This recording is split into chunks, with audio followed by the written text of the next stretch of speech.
Amados irmãos, vamos comentar o nosso segundo texto bíblico que nós encontramos no livro de Apocalipse, capítulo 9 e o capítulo 10.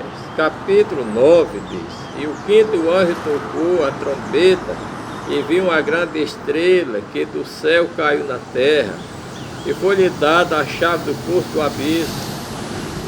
E abriu o poço do abismo, e subiu fumaça do poço, como fumaça de uma grande fornalha, e com a fumaça do poço escureceu o sol e o ar, e da fumaça vieram gafanhotos sobre a terra, e foi-lhe dado poder, como poder que tem escorpiões da terra, e foi-lhe dito que não fizesse dano à erva da terra, nem à verdura alguma, nem às aves alguma, mas somente aos homens que não tem na testa o sinal de Deus.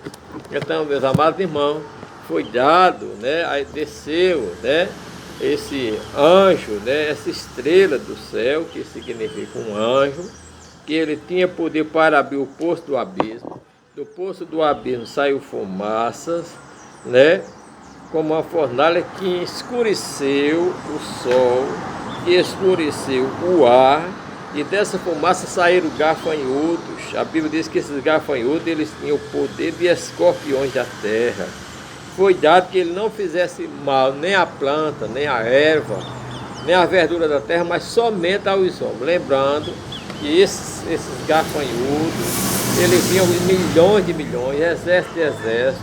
O irmão sabe que o bater das asas dos gafanhotos é atemorizante, como também a destruição do gafanhoto. Quando ele chega, ele come o pasto, ele come as folhas, ele come o talho e come a casca das árvores.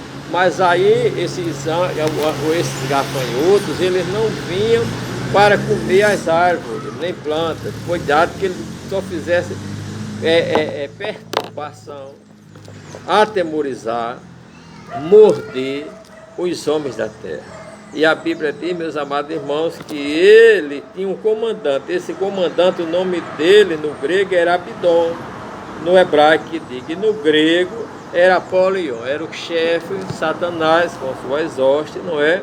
E a Bíblia diz, meus amados irmãos, que os homens foram atormentados por aqueles grandes gafanhotos. Aí os homens queriam morrer, vão querer morrer e não vão poder morrer, porque a morte está detida. Eles vão ser atormentados, porque aí a ira de Deus derramada sobre aqueles que não tiveram o sinal de Cristo, que não aceitaram Jesus, que preferiram ficar na terra, na vida pecaminosa. Então a Bíblia diz, meus amados irmãos, que Deus vai permitir que eles passem por esse grande tormento. Eles vão procurar morrer, mas não poderão. A partir daí, do versículo 13, é aberto a quinta trombeta que é tocada. E a Bíblia diz que foi dado poder a 4 anjos que estavam preparados para aquela hora, e que aqueles anjos saíram, eles estavam presos sobre o rio Eufrates, e eles saíram e eles abriram o poço do abismo, não é? E do poço do abismo, segundo diz a Bíblia, dali, meus amados irmãos, saíram cavalos, o cavalo, e o número dos cavaleiros era de milhões e milhões. E os cavalos, na visão dele, os cavalgavam sobre ele, tinha couraça de fogo e jacinto, enxofre. E a cabeça dos cavalos era como cabeça de leão, e as suas bocas de fogo, de fumaça, não é? Então nós vemos o que era que saía da boca deles. Saíam fogo, fumaça e enxofre. E por essas 3 pragas, fogo, fumaça e enxofre, foi morta uma terceira parte dos homens da terra. Então é a ira de Deus, meus amados irmãos, sobre esses homens, que não tiveram, que não aceitaram o Senhor e não passaram a fazer a vontade de Deus. E o que houve, o que vai haver com esses homens? A Bíblia diz que esses homens que foram pela praga, mortos, mas os que não foram mortos, não se arrependeram da sua prostituição, eles não se arrependeram da sua idolatria, eles não se arrependeram de servir aos demônios, aos deuses pagãos, os ídolos que feitos de ouro, de prata, de bronze, de madeira, que não pode ver, que não pode falar, que não pode andar. Mesmo assim, aqueles que não foram mortos por essas pragas não se arrependeram. Por quê, irmão? A conversão e o arrependimento é através da conversão do homem, através da palavra e do Espírito Santo. Né? Nós sabemos que tem gente que, se for pressionado, ele fica mais ruim do que o que era. Assim foram essas pessoas. Eles não se arrependeram dos seus homicídios, da sua feitiçaria, da sua idolatria, da sua ladruice, da sua prostituição, porque na verdade eles não quiseram crer no Senhor Jesus para se salvar. Então, quando chega no capítulo 10, nós vemos que um anjo vem agora a João. Esse anjo, ele coloca o pé direito no mar e o pé esquerdo na terra. Veja que era um anjo que tinha domínio sobre o mar e sobre a terra, que é o espaço onde o homem pode habitar. E o anjo clamou com grande voz, né, como o brado de um leão, né? E nós vemos que 7 trovões saíram naquela hora. E aí ele diz que os sonidos do trovão era como as vozes, né? Ele escreveu a voz do trovão, mas os anjos disseram que ele não escrevesse a voz do trovão, né? E nós vemos que o anjo, né, jurou que tudo aquilo que o trovão tinha dito havia de cumprir-se, não é? Porque o Deus que criou os céus, a terra e o mar, ele não haveria mais tempo, mais demora para que a ira de Deus não fosse derramada e a sua palavra não se cumprisse. Então, a partir daí, nós vemos que o anjo, meus amados irmãos, trouxe um livrinho, um livreto, e mandou que o profeta, que João comesse esse livrinho. E João disse que tomou esse livrinho e comeu o livrinho. E quando ele comeu o livrinho, ele disse que na sua boca era doce, mas no seu ventre, no seu interior, era amargo. Pastor, a semelhança de João, também nós vemos que Jeremias também comeu, disse, achando as tuas palavras, logo as comi.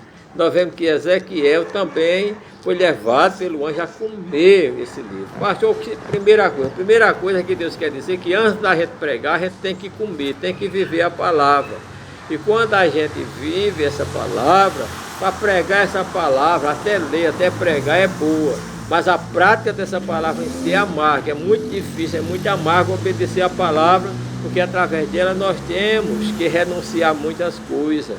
Não é? Nós temos que ter uma mudança grande, nós temos que sofrer muitas vezes perseguição de pessoas, rejeição de pessoas, escárnio de pessoas, apedrejamento, até a morte física. Então, irmão, para cumprir esta palavra, os apóstolos foram mortos, para cumprir por causa da palavra e do testemunho do Senhor, foram decapitados, por causa dessa palavra eles foram rejeitados, conforme diz Hebreu, andaram escondidos nas cavernas da terra, né?